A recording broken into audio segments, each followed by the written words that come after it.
அனைவருக்கும் வணக்கம். இது பாலாஜி ஹாப்பி டாக்ஸ்.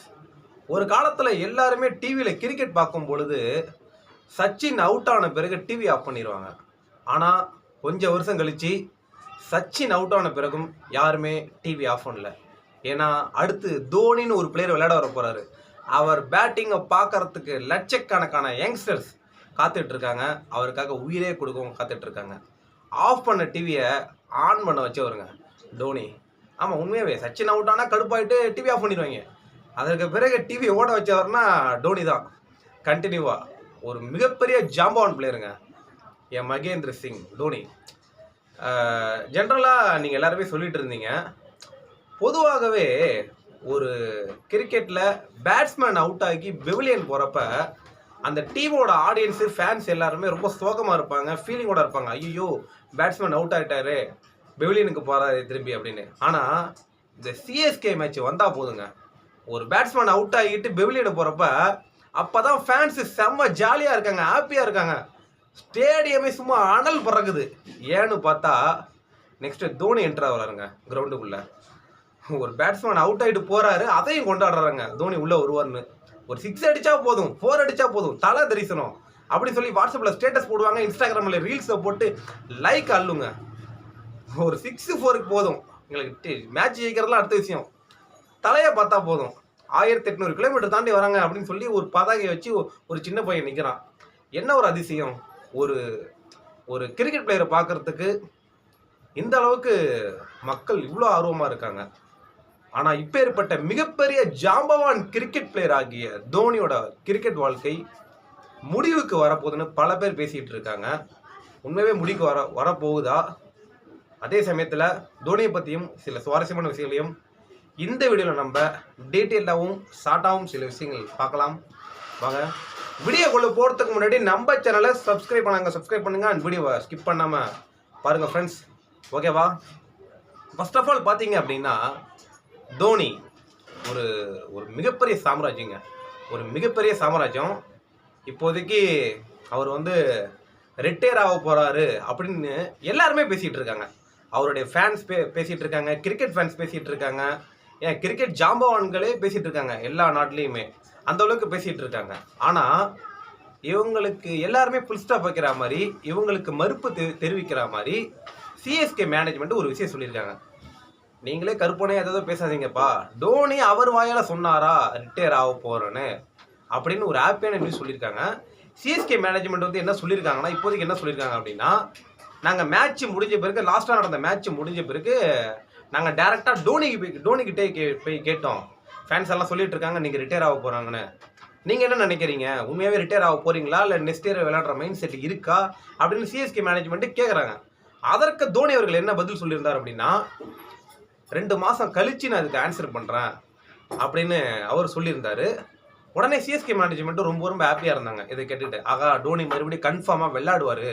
ஏன்னா தோனி வாழ்க்கையில் முடிவு எடுத்தால் அதை டக்குன்னு முடிவு எடுப்பாருங்க, ஒரு நொடியில் முடிவு எடுப்பார். வேலை பார்த்துட்டு இருந்தப்ப கூட கிரிக்கெட் தான் என் வாழ்க்கை அப்படின்னு சொல்லி ஒரு நொடியில் முடிவு எடுத்தார்.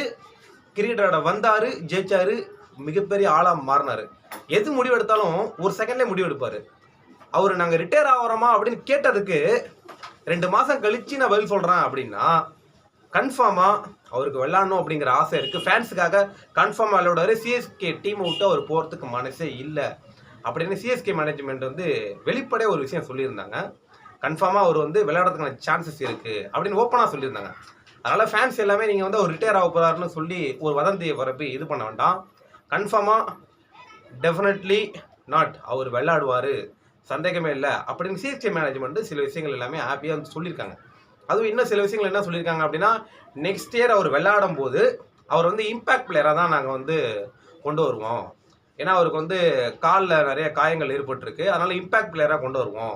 விக்கெட் கீப்பிங் கூட நாங்கள் வேற ஆளை போடுவோம், ஒரு ஸ்டார் பிளேயரை, வேற ஒரு ஸ்டார் கிரிக்கெட் பிளேயரை உள்ளே கொண்டு அவரை விக்கெட் கீப்பிங் நிற்க வைப்போம். ஏன்னா கடைசி ஒரு 17 ஓவர் 18 ஓவர் கொண்டு அவரை இம்பேக்ட் பிளேயராக களமிறப்போம் அப்படின்னு சொல்லியிருந்தாங்க. ஆனால் இதில் ஒரு பெரிய டெஸ்ட் என்னன்னு பார்த்தீங்கன்னு வச்சுக்கோங்களேன், நெக்ஸ்ட் இயர் இந்த இம்பேக்ட் பிளேயர் விதி இருக்குமா இல்லையா அப்படிங்கிறது ஒரு மிகப்பெரிய டவுட்டுங்க, ஒரு மிகப்பெரிய டவுட்டு. இப்போ கூட கோலி, ரோஹித் சர்மா இவங்க கூட பிசிசிஐயில் இருக்கக்கூடிய முக்கிய தலைவர்கள்ட்ட டேரெக்டாக போய் பேசியிருக்காங்க, நேரில் போய் பேசியிருக்காங்க. இந்த இம்பேக்ட் பிளேயர் விதியை வந்து தூக்குங்க, இது ரிமூவ் பண்ணுங்க, வேண்டாம். ஏன்னா கிரிக்கெட் அப்படிங்கிறது ஒருதலைபட்சமாக இருக்குது, பேட்ஸ்மேனுங்களுக்காக மட்டுமே இருக்குது இந்த இம்பேக்ட் பிளேயர் விதி இருக்கிறதுனால. இதனால் வந்து ஆல்ரவுண்டருக்கு பவுலிங் கிடைக்க மாட்டுது. ஒரு ஒரு ஆல்ரவுண்டர் வந்து தன்னை நான் ஒரு ஆல்ரவுண்டர் அப்படிங்கிற நிரூபிக்க முடியல. பேட்ஸ்மேன் வராரு, அடித்து மேட்சை முடிச்சிடுறாரு. கிரிக்கெட்டுங்கிறது ஒரு பேட்ஸ்மேனுக்கு ஃபேவராக இருக்குது, பவுலருக்கு ஃபேவராக இல்லை. அதனால் வந்து இந்த விதியை தூக்குங்க. அதுவும் இல்லாமல் கிரிக்கெட்னு சொன்னாலே அது 11 பேர் தான். அதான் கிரிக்கெட் ரூல்ஸ், அதான் 11 பேர் தான். அப்படி இருந்தால் ஆட்டம் சுவாரஸ்யமாக இருக்கும் அப்படின்னு ரோஹித் சர்மா சொல்கிறாரு.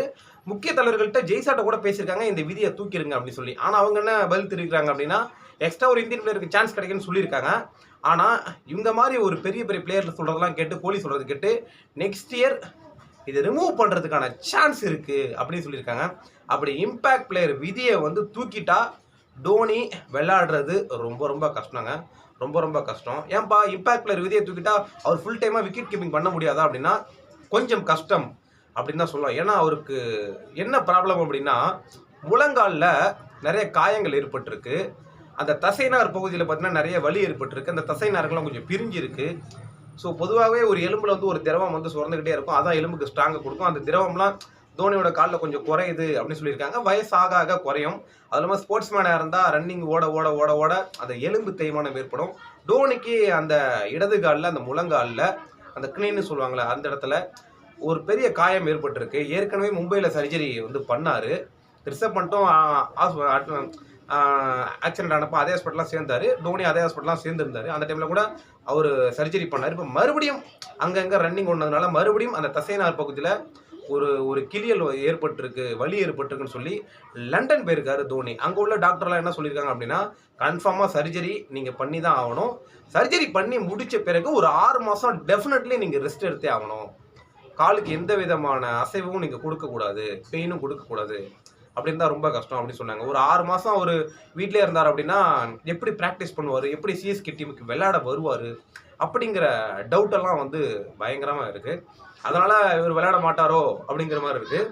ஸோ ஒரு பக்கம் இம்பேக்ட் பிளேயர் விதி இல்லைன்னு சொல்கிறாங்க, இன்னொரு பக்கம் 6 மாதம் ரெஸ்ட்டுன்னு சொல்கிறாங்க. ஸோ இதெல்லாம் பார்க்குறப்ப நெக்ஸ்ட் இயர் டோனி வருவாரா மாட்டாரா அப்படிங்கிற ஒரு கொஸ்டின் இருக்குங்க. ஆனால் நிறைய பேர் என்ன சொல்கிறாங்கன்னா, கிரிக்கெட் ஜாம்பவான்கள் மைக்கேசில் என்ன சொல்கிறார் அப்படின்னா, இவருக்கு ஒரு 42 வயசு ஆகுது, 45 வயசு வரையும் விளாட்லாம். ஏன்னா பிராடாக்லாம் 45 வயசு வரையும் விளாண்டுருக்காரு, கேகேஆருக்கு விளாண்டுருக்காரு. 45 வயசு வரையும் ஸ்பின் பவுலர், ஆஸ்திரேலியா சேர்ந்த ஸ்பின் பவுலர், கேகேஆருக்கு சூப்பராக விளாண்டுருக்காரு அப்படின்னு சொன்னாங்க. ஆனால் இதில் வந்து எனக்கு ஒரு விஷயம் நான் சொல்லி ஆகணும். இந்த விஷயத்தில் எனக்கு உடன்பாடு இல்லை அவர் சொன்னதில். ஏன்னா ஒரு ஸ்பின் பவுலர் பார்த்தீங்க அப்படின்னா 45 வயசு வரையும் என்ன 50 வயசு வரையும் கூட விளாட்லாம். ஆனால் ஒரு பேட்ஸ்மேனால், ஒரு ஃபாஸ்ட் பவுலரால் பார்த்தீங்க அப்படின்னா அதிகமாக கிரிக்கெட் வந்து விளையாட முடியாது, அதிக வாழ்க்கையை விளையாட முடியாது. ஏன்னா ஒரு ஸ்பின் பவுலருக்கு வந்து பெருசாக எஃபர்ட் போடணும் அப்படிங்கிற அவசியம் இல்லை. அசால்ட்டாக ஒரு 4 ஓவர் போட்டோமா, ஒரு 3 ஓவர் போட்டோமா, ஒரு 20 பந்து போட்டோமா அப்படின்னு போயிட்டே இருக்கலாம். பிராடாக்லாம் பார்த்தீங்க அப்படின்னா டீப்பில் ஃபீல்டிங் நிற்க மாட்டார், க்ளோஸ்லாம் நிற்பார். இன்றைக்கி தான் பால் வரும், ஓடவும் மாட்டார். அது சில டைம்ஸ் 3 ஓவர் 2 ஓவர் போடுவார். அதனால் ஒரு ஸ்பின் பவுலராக இருக்கிறனால 40 வயசு வரைக்கும் அழகாக பால் போட்டு போனார். ஆனால் டோனி அப்படி கிடையாது. 20 ஓவரும் விக்கெட் கீப்பிங் நிற்கணும், ஓடணும், ஆடணும், ஃபுல்லாக பாடி மூவ்மெண்ட்லேயே இருக்கணும். குறிப்பாக பேட்டிங் பண்ணுறப்ப பார்த்தீங்க அப்படின்னா ஒரு 15 ஓவர் 16 ஓவரில் வருவார். ஃபினிஷிங் டைம் அந்த டைமில் 6 4ன்னு அடிக்கணும், ஃபுல் எஃபர்ட்டை போடணும், பயங்கரமாக ரன்னிங் ஓடணும். அப்படிங்கிறப்ப உடம்பு ரொம்ப வீக்காகும், டயர்டாகும். ஸோ இதெல்லாம் டயர்டாக வயசாக இன்னும் உடம்பு டயர்டாகும். ஸோ ஸ்பின் பவுலராக இருந்தால் ஈஸியாக கிரிக்கெட்டில் நம்ம நிறைய நாள் விளையாடலாம். இப்போ கூட பாருங்கள், பியூஷ் சாவ்லா வந்து வயசாகிடுச்சு அவருக்கு கொஞ்சம், ஆனாலும் நல்லா விளையாண்டுட்டு இருக்காரு. ஆனால் அவர் வயசில் உள்ள ஒரு ஃபாஸ்ட் பவுலர் விளையாடுவாரா அப்படிங்கிறது ஒரு பெரிய டவுட். அப்போ டோனியோட இவரையும் கம்பேர் பண்ணக்கூடாது, 2 பேரும் வேறு நிறைய பேர் தான் சொல்லிகிட்டு இருக்காங்க. பட் ஆனால் 45 வயசு வரையும் விளாண்டா சூப்பர் தாங்க. ஏன்னா நான் ஒரு தீவிரமான ஆர்சிபி ஃபேன், ஆனால் டோட்டலாக பார்த்தீங்க அப்படின்னா நான் டோனி ஃபேன். ஐபிஎல்ல எனக்கு ஆர்சிபி பிடிக்கும், ஆனால் டோட்டலாக பார்த்தீங்கன்னா நான் ஒரு தோனி ஃபேன். நான் மட்டும் இல்லைங்க தோனி ஃபேன், உலகத்தில் உள்ள எல்லாருமே தோனி ஃபேன் தான். எல்லாருமே தோனி ஃபேனாக மேக்ஸிமம் இருக்க முடியும். அப்படி என்ன தாங்க பண்ணார் டோனிங்கிறாங்க எல்லாருமே. அப்படி என்ன தான் பண்ணார் அப்படின்னா, டோனியை வந்து ஒரு கிரிக்கெட்டராக பார்க்கலங்க எல்லாருமே. ஜஸ்ட் ஒரு கிரிக்கெட்டராக அவரை பார்க்கல, ஜஸ்ட் ஒரு பேட்டராக பார்க்கல, ஜஸ்ட் ஒரு விக்கெட் கீப்பரை பார்க்கல. ஒரு கிரிக்கெட் விளையாடுறாரு, டிவியில் வராரு, 6 அடிக்கிறாரு, 4 அடிக்கிறாரு. அதுக்காக மட்டுமே டோனியை யாருமே ரசிக்கவில்லை. அதையும் தாண்டி ரசிக்கிறாங்க. எப்படி தோனியை ரசிக்கிறாங்க அப்படின்னா, தோனியை ஒரு இன்ஸ்பிரேஷனாக வச்சுருக்காங்க. ஒரு இன்ஸ்பிரேஷனாக என் சொந்த லைஃப்பில் நடந்த ஒரு விஷயத்த வந்து நான் உங்களுக்கு சொல்கிறேன். ஒரு ரீசெண்டாக இப்போ தான் 10th எக்ஸாம் முடிஞ்சுது. அப்போதைக்கு ஒரு பையன் பார்த்தீங்கன்னா, எனக்கு தெரிஞ்ச ஒரு பையன் 500க்கு 486 மார்க் எடுத்திருந்தான். நான் வந்துட்டு போய் கேட்டேன், என்னடா சுமாராக தான் படிப்ப, இவ்வளோ மார்க் எடுத்திருக்க, இல்லை வேற லெவல்ரா அப்படின்னு சொல்லி. எப்படா சுமாராக படிச்சுன்னு எப்படா இவ்வளோ மார்க் எடுத்த அப்படின்னு சொல்லி அவன் சொன்னான், இது காரணம் டோனி தான் அப்படின்னா. நான் மிரண்டு போயிட்டேன்டா, டோனி அந்த எக்ஸாம் எழுதினாரா அப்படின்னு நான் பண்ணா சொன்னேன். அவன் உடனே ஜாலியாக சிரிச்சுக்கிட்டு அடுத்த ஒரு விஷயம் சொன்னான், இல்லைண்ணே டோனியை நான் ஒரு இன்ஸ்பிரேஷனாக வச்சுக்கிட்டேன். நான் இதுக்கு முன்னாடி சுமாராக படிச்சுட்டு இருந்தேன், டோனியோட வாழ்க்கையை நான் கவனிக்க ஆரம்பித்தேன். அவர் சின்ன வயசுலேருந்து எப்படி இருந்தார், கிரிக்கெட் விளையாடும் போது எப்படி இருந்தார், அவருடைய இன்டர்வியூஸ்லாம் நிறைய பார்த்தேன், அவர் பேசுகிறதெல்லாம் பார்த்தேன், எப்படி நான் கிரிக்கெட்டில் விளையாடுவேன், ஃபோக்கஸ் பண்ணி சூப்பராக விளையாடுவேன் எல்லாமே சொன்னார். அதை எல்லாமே நான் வந்து ஒரு ஃபார்முலாவாக என் வாழ்க்கைக்கு எடுத்துக்கிட்டேன். டோனி இதை பண்ணால் எப்படி பண்ணுவார், டோனி இந்த விஷயத்த பண்ணால் எப்படி பண்ணுவார், இப்போ டோனி படிக்க போகிறாருன்னா எப்படி பண்ணுவார், டோனி விளையாட போகிறாருன்னா எப்படி பண்ணுவார், என்ன ஒரு டோனியாவே நான் நினச்சிக்கிட்டேன். ஒவ்வொரு விஷயத்துலையும் டோனி இருந்தால் எப்படி இருப்பார் அப்படின்னு நான் நினச்சிக்கிட்டேன். அப்படின்னு ஒவ்வொரு விஷயத்தையும் நான் டோனி ஒரு ஃபார்முலாவாக எடுத்து என் லைஃப்பில் அப்ளை பண்ணேன். அவர் ஒரு இன்ஸ்பிரேஷனாக வச்சுக்கிட்டேன், அவர் ஒரு வழிகாட்டியாக வச்சுக்கிட்டேன், அவர் என்னென்ன பண்ணுவாரோ அதை அப்படியே ஃபாலோ பண்ணேன். அப்படியே படிக்க ஆரம்பித்தேன், வேற லெவல் சக்ஸஸ் ஆகிட்டேன் அப்படின்னு சொன்னாருங்க. ஒரு இன்ஸ்பிரேஷனாக வச்சுருக்காங்க. டோனியை வந்து ஒரு கிரிக்கெட்டராக பார்க்கல, ஒரு இன்ஸ்பிரேஷனாக வச்சுருக்காங்க. கிரிக்கெட் பார்க்காதவங்க கூட, கிரிக்கெட்னா என்னன்னே தெரியாதவங்க கூட டோனி மேட்சை வந்து விரும்பி பார்ப்பாங்க. ஏன்னா அந்த அளவுக்கு டோனி ஒரு இன்ஸ்பிரேஷன். இப்போ இந்த பையன் டோனி ஒரு இன்ஸ்பிரேஷனாக வச்சுக்கிட்டு வாழ்க்கையில் ஒரு மிகப்பெரிய உச்சகட்டத்துக்கு போன மாதிரி, சாதனை அடைஞ்ச மாதிரி எத்தனை பேர் டோனியை மனசில் வச்சுக்கிட்டு டோனி ஒரு இன்ஸ்பிரேஷனை வச்சுட்டு மிகப்பெரிய ஆளாக இருப்பாங்க. இப்படி இருந்தால் டோனி ஒரு இன்ஸ்பிரேஷனாக மட்டும் தெரிய மாட்டாருங்க, டோனி அவங்களுக்கு ஒரு கடவுளாகவே தெரிவார். உண்மை தானே? இப்போ டோனியை இன்ஸ்பிரேஷனாக வச்சுக்கிட்டு எத்தனை பேர் அவங்க ஃபீல்டில் ஜெயிச்சிருப்பாங்க, மிகப்பெரிய அளவில் வேலைக்கு போயிருப்பாங்க. டோனின்னு சொல்லி உயிரை விடுறதுக்கு காரணமே டோனி அவங்களுக்கு ஒரு இன்ஸ்பிரேஷன், மிகப்பெரிய இன்ஸ்பிரேஷன். இப்போ ரீசெண்டாக பார்த்தீங்க அப்படின்னா ஒரு இந்தியா லெவலில் ஒரு பெரிய கவர்மெண்ட் எக்ஸாமு, அதில் வந்து ஒரு பொண்ணு தேர்டு வந்தாங்க, தமிழ்நாட்டை சேர்ந்தவங்க தேர்டு வந்தாங்க. மிகப்பெரிய எக்ஸாம், கவர்மெண்ட் எக்ஸாம், என்ன எக்ஸாம் தெரியல. அவங்கள்ட்ட போய் ஒரு கொஸ்டின் கேட்குறாங்க, எப்படி இவ்வளோ பெரிய மார்க் எடுத்து இந்தியா லெவலில் தேர்டு வந்தீங்க, 3,000க்கு வந்தீங்கன்னு. அதுக்கு அந்த பொண்ணு என்ன சொல்லுது அப்படின்னா, இதுக்கு விராட் கோலி தோனி தான் காரணம். ஏன்னா அவங்களுடைய விடாமுயற்சியை நான் பார்ப்பேன், என்னதான் தோக்குற மாதிரி நிலைமையில் இருந்தாலும் அப்பயும் ஜெயிச்சு கொண்டு வருவாங்க, அது மாதிரி தான் நான் இருந்தேன், அவங்களை ஒரு இன்ஸ்பிரேஷனாக எடுத்துக்கிட்டேன் அப்படின்னு சொன்னாங்க. ஒரு கிரிக்கெட் பிளேயர் வாழ்க்கையில் இன்ஸ்பிரேஷனாக இருக்காங்க, இன்னைக்கு அவங்க கடவுளாகவே தெரியுறாங்க. இந்த அளவுக்கு டோனி ஒரு மிகப்பெரிய ஆளாக இருப்பதற்கான முக்கிய காரணம் என்னன்னு பார்த்தோம்னா வச்சுக்கோங்களேன், எனக்கு தெரிஞ்சு மட்டும் இல்லை, எல்லாருமே சொல்லியிருக்காங்க, அவருடைய ஆளுமை திறன், அவருடைய கேப்டன்சிங்க.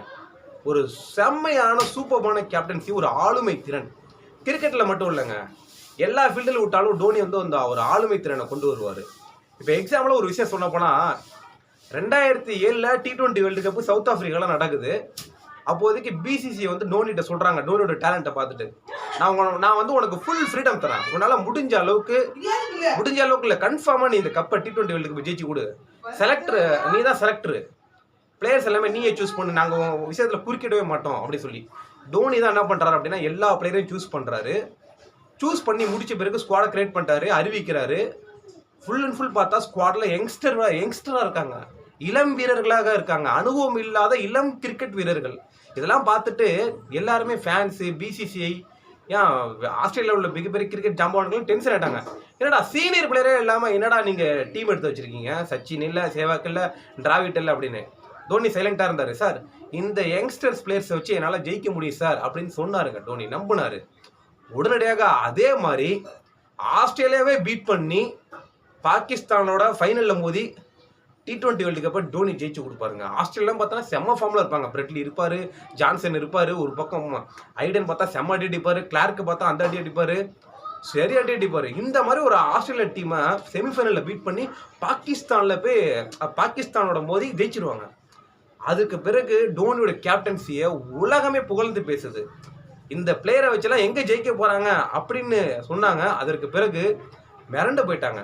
டோனிகிட்ட பிடிச்ச விஷயமே தாங்க, அவர்கிட்ட உள்ள ஆளுமை திறன் எப்படி இருக்குன்னா, திறமையே இல்லாத ஒரு பிளேயர் உள்ளே கொண்டு வர்றாரு, அவன்கிட்ட இருந்து ஒரு திறமையை வெளில கொண்டு வருவார். ரோஹித் சர்மா, கோலி எல்லாம் பார்த்தீங்கன்னா ஆரம்ப கட்டத்தில் செலக்டர் எல்லாமே நீக்கிறாங்க. அவங்கள்ட்டையும் ஒரு திறமை இருக்குது, மேட்ச் விளையாட வைங்க கண்டினியூவாக, அவங்களுக்குள்ள ஒரு மிகப்பெரிய ஆற்றல் வெளிப்படுன்னு சொல்லி அவங்கள கண்டினியூவாக விளையாட வச்சு ஒரு மிகப்பெரிய ஆளாக மாற்றினார். இன்றைக்கி அவங்க ஸ்டார் பிளேயராக இருக்கிறதுக்கு காரணமே டோனி தான். இதை நான் சொல்லலை, அவங்க வாயாலே பல இடத்துல சொல்லியிருக்காங்க. டோனியோட ஆளுமை திறன், அந்த டோனியோட ஆளுமை திறன் வந்து நமக்கு இருந்தால் லைஃப்பில் மிகப்பெரிய ஆளாகிடலாம். ஸோ எல்லாத்துலேயுமே இப்போ ரிட்டையர் ஆகிட்டாரு அப்படின்னு தான் சொல்லணும். ஏன்னா மேக்ஸிமம் கால் பிரச்சனையாக இருக்குது. ஏற்கனவே பார்த்தீங்கன்னா டெஸ்ட்டில் வந்து ரிட்டையர் ஆனார் 2014. அதெல்லாம் ரொம்ப சோகம். உடனடியாக டெஸ்ட் மேட்ச்சில் ரிட்டையர் ஆகிட்டார். அப்போதைக்கு அவர்கிட்ட கேட்டதுக்கு என்ன சொன்னார்னா, நான் வந்து ஃபேமிலியோட ஸ்பெண்ட் பண்ணணும்னு நினைக்கிறேன், ஏன்னா எனி டைம் கிரிக்கெட் கிரிக்கெட் கிரிக்கெட்னு நான் இருக்கக்கூடாதுன்னு நினைக்கிறேன். ஏன்னா ஃபேமிலி ரொம்ப முக்கியம். அதே சமயத்தில் ஒரு ஒரு தத்துவமும் சொல்லியிருந்தார். இந்த பிடிச்ச ஃபீல்டில் வேலை பார்க்குறது ஒரு ரப்பர் பால் மாதிரி, ஃபேமிலி அப்படிங்கிறது கண்ணாடி பால் மாதிரி. இந்த ரப்பர் பால் கீழே விழுந்துட்டா அது மறுபடியும் தரையில் பிச் பண்ணி மறுபடியும் கைக்கு வரும். ஆனால் இந்த கண்ணாடி பால் கீழே விழுந்துட்டா உடஞ்சி செதறிடும். அதுக்கு பிறகு கீழே அதுக்கு நம்ம கைக்கு வராது. அதனால் நம்ம ஃபீல்டில் தோத்தா கூட சில டைம்ஸ் மேலே எந்திரிச்சு வரலாம், பிடிக்கலாம், மீண்டும் பிஸ்னஸை கொண்டு வரலாம். கிரிக்கெட் விளாண்டா கிரிக்கெட்டை மறுபடியும் ஃபார்மை கொண்டு வரலாம். ஆனால் ஃபேமிலி பிடிச்சுன்னா அது திரும்பி கொண்டு வர முடியாது. அதனால் நான் வந்து ஃபேமிலியோட பழகணும்னு நினைக்கிறேன். அதனால தான் வந்து டெஸ்ட் மேட்ச்லேருந்து ஓய்வு பெற்றுட்டேன். முழுக்க முழுக்க ஒன் டே T20 மட்டும் விளாண்டுட்டு மற்ற நேரத்தில் ஃபேமிலி கூட ஸ்பெண்ட் பண்ணலாம் நினச்சேன் அப்படின்னு சொல்லியிருந்தாரு. ஸோ நல்ல விஷயம், எல்லாருமே ஃபேமிலி கூட பழகுங்க. அதே சமயத்தில் தான் பிடிச்ச ஃபீல்டுலேயும் பயங்கரமாக உழைங்க. ரெண்டுத்தையும் நல்லா பார்த்துக்கோங்க. இது ஒரு கண்ணா வச்சுக்கோங்க, இது ஒரு கண்ணா வச்சுக்கோங்க. டோனி சொல்லியிருந்தாரு, உண்மைதான். மொத்தத்தில் டோனியை ஒரு இன்ஸ்பிரேஷனாக வச்சுப்போம். ஒரு கடவுளாகவே தெரிகிறாரு. டோனி மீண்டும் விளையாட வந்தால் ரொம்பவே சூப்பருங்க. விளையாட வராருன்னு நான் நம்புகிறேன். பார்ப்போம் என்ன நடக்குதுன்னு. வீடியோ பார்த்தா எல்லாரும் உங்களுக்கு தோன்ற விஷயங்களை கமெண்ட்ஸில் சொல்லுங்கள். அண்டு உங்களுக்கு பிடிச்ச விஷயங்களை மறக்காமல் கமெண்ட்ஸில் சொல்லுங்கள். மீண்டும் அடுத்த வீடியோவில் சந்திப்போம். மகிழ்ச்சி, சந்தோஷம்.